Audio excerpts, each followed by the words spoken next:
Greek పదము ఈ రోజుకు కూడా అలాగే ఉంది. యేసు ప్రభువు వారి తరువాత దాదాపు 150 సంవత్సరాలలో మొత్తం బైబిల్ మొత్తం తయారైపోయింది. ఆ బైబిల్ మొత్తం కూడా గ్రీకు భాషలో రాయబడి ఉంది. నూతన నిబంధన గ్రంథం ఈ రోజుకు మన దగ్గర దాదాపు 25,000 హ్యాండ్ రిటన్ కాపీస్, అంటే మాన్యుస్క్రిప్ట్స్, చేత్తో రాయబడినటువంటి కాపీస్ ఈ రోజు కూడా మన దగ్గర భద్రంగా ఉన్నాయి.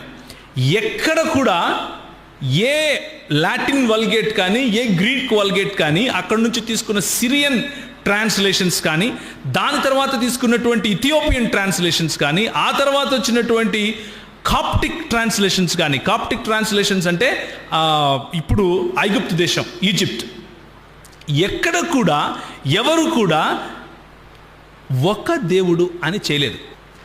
ఆదియందు వాక్యం ఉండెను, వాక్యము దేవుని యొద్ద ఉండెను, వాక్యము ఒకానొక దేవుడై ఉండెను అని రాయలేదు. వాక్యము దేవుడై ఉండెను అనే రాశారు. ఎందుకు అలా రాశారు అంటే అదే సరైన భాష. ఇది ఎలా ఉంది అంటే దేవుడు అన్నదానికి వివరణ ఇచ్చి 2 ఎగ్జాంపుల్స్ ఇవ్వండి అన్నట్లుంది. ఇవ్వగలుగుతారా? ఎక్స్ప్లెయిన్ లేకపోతే define God and give 2 examples. Can you give 2 examples to God within the framework of Bible? బైబిల్కు ఉన్నటువంటి ఆ నేపథ్యంలో దేవునికి 2 ఉదాహరణలు ఇవ్వగలమా?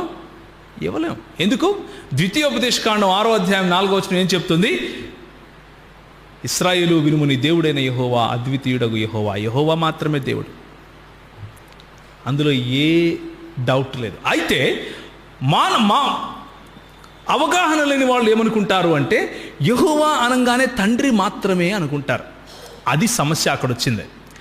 యెహోవా అన్న పదము మాట్లాడంగానే తండ్రి మాత్రమే అనుకుంటారు.